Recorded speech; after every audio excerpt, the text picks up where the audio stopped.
वो देखता है कि मजदूर अब रस्सियों से लकड़ी के उन बड़े बड़े बक्सों को जहाज पर चढ़ा रहे हैं। तभी एक मजदूर जो कि लकड़ी के बक्से को ऊपर खींच रहा होता है, वो देखता है कि उस पर ड्रैगन का चित्र बना है, जो कि एक श्रापित ड्रैगन का चित्र है। उसे देखकर वो डर जाता है, उसके हाथ से रस्सी छूटने लगती है और ठीक उसी लकड़ी के बक्से के नीचे जहाज के पास शिप के कैप्टन का ग्रैंडसन खेल रहा होता है। इससे पहले कि लकड़ी का बक्सा उसके ऊपर गिर जाता, क्लेमेंस उसे बचा लेता है। ये देखकर कैप्टन को बहुत गुस्सा आता है। वो कहता है कि उस मजदूर को पकड़ लो जिसके हाथों से रस्सी छूटी थी। वो कहता है कि मैं इस शिप पर काम नहीं करूंगा, तुमने हमें पहले इन बॉक्सेस के बारे में नहीं बताया। इसके ऊपर ड्रैगन का चित्र है जो कि एक श्रापित निशान है। मैं यहाँ से जा रहा हूँ। ये कहकर वो शिप से उतरकर वहां से चला जाता है। दरअसल यहाँ के जो लोकल लोग हैं वो इस श्रापित ड्रैगन के चित्र के बारे में कोई राज जानते हैं जो शायद कैप्टन को और बाकी लोगों को नहीं पता।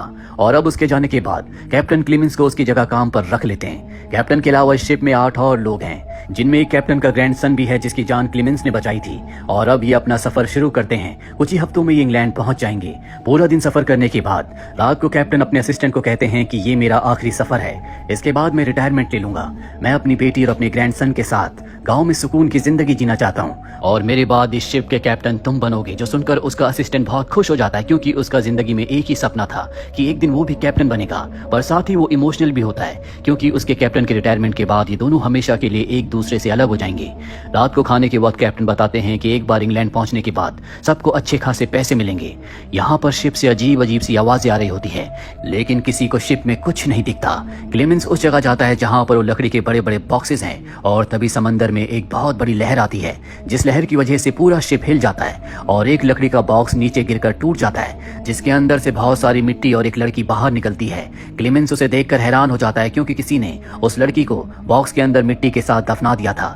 लेकिन उस लड़की की किस्मत अच्छी होती है, क्योंकि वो अब भी जिंदा है। क्लेमेंस एक डॉक्टर है, इसीलिए वो उसे ठीक कर सकता है। लेकिन कैप्टन का जो असिस्टेंट होता है वो कहता है कि हो सकता है कि ये कोई घुसपैठिया है, ये हमारे लिए खतरा हो सकती है, हमें इसका इलाज नहीं करना चाहिए। पर कैप्टन कहते हैं कि नहीं। वो क्लेमेंस से कहते हैं कि तुम इसका इलाज करो।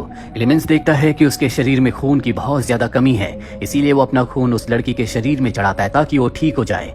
अब हमें एक और लकड़ी के बॉक्स को दिखाया जाता है जिस पर ड्रैगन का सिंबल है। उसके अंदर से एक अजीब सा क्रिएचर बाहर निकलता है। वहीं पर हमें क्लेमेंस को दिखाया जाता है जो कैप्टन के ग्रैंडसन को उस लड़की के पास छोड़कर खुद डेक पर आ जाता है, जहां पर पहले से एक आदमी चारों तरफ नजर रख रहा होता है। उस आदमी का ये मानना है कि शिप में लड़की का होना अपशगुन है, हमें उस लड़की को नीचे फेंक देना चाहिए।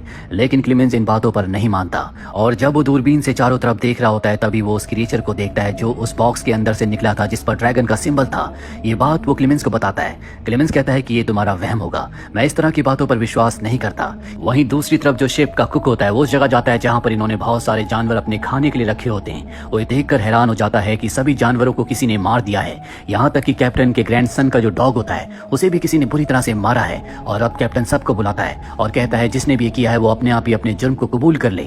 लेकिन कोई सामने नहीं आता। कैप्टन को भी लगता है कि यहाँ पर जरूर कुछ न कुछ गड़बड़ है। वो कहता है कि तुम सबको सतर्क रहना होगा। लेकिन शिप में जितने भी लोग होते हैं वो इसके लिए क्लेमेंस को और लड़की को जिम्मेदार समझते हैं। और क्लेमेंस कहता है कि हो सकता है कि इन्फेक्शन की वजह से सारे के सारे जानवर मारे गए हों और अब ये उन जानवरों को नहीं खा सकते, इसीलिए सभी जानवरों को इस शिप से नीचे फेंक देते हैं। 2 हफ्तों का वक्त बीत जाता है, लेकिन वो लड़की जो इन्हें बॉक्स के अंदर से मिली थी अब भी उसकी हालत खराब होती है। किसी को कुछ समझ नहीं आता कि वो ठीक क्यों नहीं हो रही। तभी कैप्टन का जो ग्रैंडसन है वो सबको बताता है कि मैं हमेशा इसी के पास रहता हूँ। इसकी बातों से मुझे पता चलता है कि ये बहुत ज्यादा डरी हुई है। ये बार बार एक ही वर्ड बोलती है जो है फीड, लेकिन इस वर्ड का मतलब किसी को समझ में नहीं आता। रात को क्लेमेंस जब लालटेन लेकर शिप पर घूम रहा होता है तभी कुक उसे बताता है कि अब शिप में किसी भी चूहे की कोई आवाज नहीं आती। मैंने कई दिनों से किसी चूहे को नहीं देखा। क्लेमेंस कहता है कि हो सकता है कि इन्फेक्शन से सबके सब चूहे मारे गए हो। वो कहता है कि एक साथ सारे चूहे कभी नहीं मर सकते, जरूर किसी ने उन सबको मार दिया है। क्लेमेंस कहता है कि ऐसा कुछ नहीं है। वहीं हमें इन्हीं के क्रू का एक मेंबर दिखाया जाता है जो किताब पढ़ रहा होता है। तभी साइड से उसे कुछ आवाज आती है और जब वो उस आवाज की तरफ बढ़ता है तो वहां पर एक जगह से शिप का एक हिस्सा टूटा हुआ होता है। वहां पर वही क्रिएचर होता है जिस क्रिएचर ने इस शिप में हर एक जानवर को मारा था। वो उसके ऊपर हमला करके उसका खून पीना शुरू कर देता है।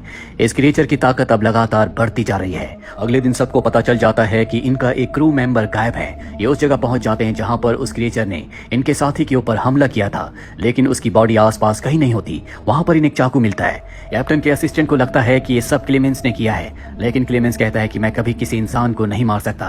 तभी वहां पर वो लड़की आ जाती है। अब वो पहले से बेहतर है। जब उसे पता चलता है कि यहाँ से कोई गायब हुआ है तो वो चिल्ला चिल्ला कर कहती है कि शायद वो यहाँ पर आ चुका है, हम सबको यहाँ से निकल जाना चाहिए। लेकिन ये समंदर के बीच में है, ये शिप से नहीं उतर सकते। क्लेमेंस को लगता है कि वो बहुत ज्यादा डरी हुई है, इसीलिए इस तरह की बातें कर रही है। वो उसे अपने साथ एक कमरे में ले जाता है। इस लड़की का नाम एना होता है। एना क्लेमेंस को बताती है कि अगर यहाँ से कोई गायब हुआ है या कोई जानवर मारा गया है तो ये काम उसी ड्रैकुला का है जो माउंटेन के ऊपर एक कैसल में रहता है। उसने मुझे कैसल के नीचे बंदी बनाकर रखा था और रात को मेरा थोड़ा थोड़ा खून पीता था। वो अपने शरीर पर उसके दांतों के निशान भी दिखाती है और कहती है कि अगर वो इस शिप में है तो यहाँ पर कोई नहीं बचेगा। वही रात को शिप के ऊपर 2 लोगों की ड्यूटी होती है। तभी वहाँ पर ड्रैकुला आ जाता है जो उन दोनों में से एक को मार देता है। उसका साथी अपनी जान बचाने के लिए रस्सियों से ऊपर की तरफ भागता है जिसमें जहाज के बड़े बड़े पर्दे लगे हुए हैं जिससे जहाज आगे बढ़ता है। ड्रैकुला उसके ऊपर भी हमला कर देता है और अब जहाज का बैलेंस बिगड़ जाता है जिससे सब के सब जाग जाते हैं। जब ऊपर आते हैं तो देखते हैं कि वो आदमी जो रस्सियों से ऊपर चढ़ा था वो बहुत बुरी तरह से जख्मी है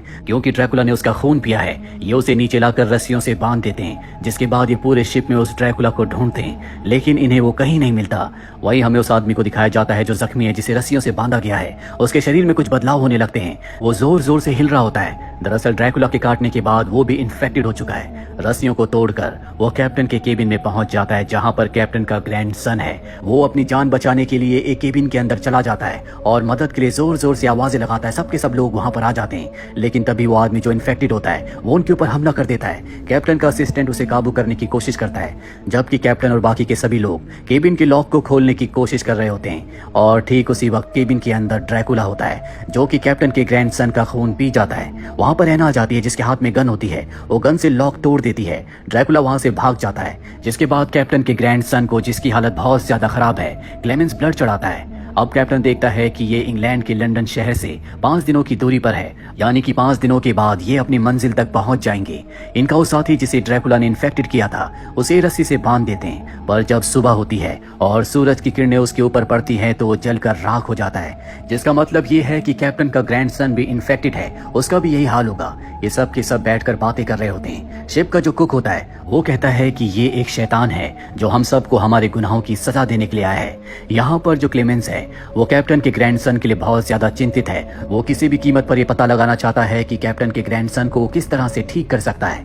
एना के साथ मिलकर वो ड्रैकुला को ढूंढना शुरू कर देता है। वो उस बॉक्स तक पहुंच जाता है जिसके अंदर से वो निकला था पर वो ड्रैकुला इस वक्त वहां पर नहीं होता। ये उस बॉक्स के डॉक्यूमेंट्स को देखते हैं जिसमें ओनर का नाम नहीं लिखा होता और ना ही ये लिखा होता है कि इसे लंदन में कौन रिसीव करने वाला है। एना कहती है कि जिस देश में रहता था वहां शायद अब इसके लिए कोई भी शिकार नहीं बचा, इसीलिए इसे इंग्लैंड के लंदन शहर भेजा जा रहा है। वहीं दूसरी तरफ कैप्टन के ग्रैंडसन की मृत्यु हो जाती है। कैप्टन पूरी तरह से टूट जाता है। वो कहता है कि मैं अपनी बेटी को अब क्या जवाब दूंगा और तभी वो देखता है कि उसकी बॉडी हिलना शुरू हो गई है। वो उसके चेहरे को अनकवर करता है और अगले पल उसका ग्रैंडसन अपनी आंखें खोल लेता है क्योंकि अब वो भी पूरी तरह से ड्रैकुला बनने वाला है। लेकिन सूरज की किरणें पड़ने की वजह से उसके शरीर पर आग लग जाती है। ये उसे पानी में फेंक देते हैं जिससे उसकी मृत्यु हो जाती है। क्लेमेंस अब किसी भी कीमत पर ड्रैकुला को मारना चाहता है। वो जानता है कि ड्रैकुला को ढूंढ नहीं सकते, इसीलिए वो कहता है कि हमें इस पूरे के पूरे शिप को डुबाना होगा। वो कैप्टन को इस बारे में बताते हैं। कैप्टन कहता है कि आखिरी बार मैं खुद अपने शिप को चलाऊंगा लेकिन इसके लिए सबसे पहले इन्हें ड्रैकुला को ट्रैप करना होगा। रात को ये उसके लिए एक ट्रैप लगाते हैं लेकिन ड्रैकुला बहुत चालाक होता है। वो इनके ट्रैप में नहीं फंसता। वो इनके एक साथी के ऊपर हमला करके उसे मार देता है। साथ ही कैप्टन का जो असिस्टेंट होता है वो नीचे गिर जाता है। उसका पैर जख्मी हो जाता है। अब वो शिप में छेद करके उसे डुबाना चाहता है लेकिन तब तक वहां पर ड्रैकुला आ जाता है। वो असिस्टेंट को मार देता है और उसे मारने के बाद वो कैप्टन के पास जाता है। कैप्टन को भी वो बुरी तरह से जख्मी कर देता है। कैप्टन अपनी जिंदगी की आखिरी सांसें ले रहा है। तभी वहां पर क्लेमेंस आता है। कैप्टन क्लेमेंस से कहता है कि बुल्गारिया जहां से हम इन बॉक्सेस को लेकर आए हैं वहां के लोगों की इस ड्रैकुला के बारे में जो कहानियां हैं वो सच हैं और ये बात तुम्हें दुनिया को बतानी होगी। इसके बाद उनकी भी मृत्यु हो जाती है और अब क्लेमेंस पूरी तरह से गुस्से से भर जाता है जिसके बाद वो ड्रैकुला को चैलेंज करता है और कहता है कि तुम मेरे सामने आओ। ड्रैकुला वहां पर आ जाता है। एना भी वहां पर आ जाती है जो ड्रैकुला के ऊपर गोलियां चलाती है। ड्रैकुला एना के पास जाकर उसे पकड़ लेता है। एना को बचाने के लिए क्लेमेंस उसके ऊपर हमला करता है जिसके बाद वो क्लेमेंस को ऊपर उठा लेता है। क्लेमेंस उसकी आंखों में आंखें डालकर कहता है कि मैं तुमसे नहीं डरता। ड्रैकुला कहता है कि तुम जरूर डरोगे और इससे पहले कि वो क्लेमेंस को मारता एना शिप की एक रस्सी काट देती है जिससे लकड़ी का एक बहुत बड़ा टुकड़ा ड्रैकुला के लगता है। इससे वो लकड़ी के बीच में फंस जाता है और इसी मौके का फायदा उठाकर क्लेमेंस और एना शिप से कूद जाते हैं। इसके बाद शिप लंदन की बंदरगाह पर जाकर टकराती जाती है और कहानी वापस प्रेजेंट में आती है, जहां पर सी कोस्ट के गार्ड्स को शिप के अंदर कुछ नहीं मिलता, लेकिन उन्हें कैप्टन की वो डायरी, वो किताब मिलती है जिसमें कैप्टन ने ड्रैकुला के बारे में सब कुछ लिखा होता है। ड्रैकुला यहाँ से भाग चुका है। वहीं हमें क्लेमेंस और एना को दिखाया जाता है, जो एक लकड़ी के सहारे तैरते हुए दूसरी जगह पहुंच जाते हैं, क्योंकि एना भी इन्फेक्टेड है। अब वो भी ड्रैकुला में बदलने लगी है, लेकिन वो ऐसी जिंदगी नहीं चाहती, इसीलिए क्लेमेंस को आखिरी अलविदा कहती है, जिसके बाद सूरज उगने के साथ उसके शरीर में आग लग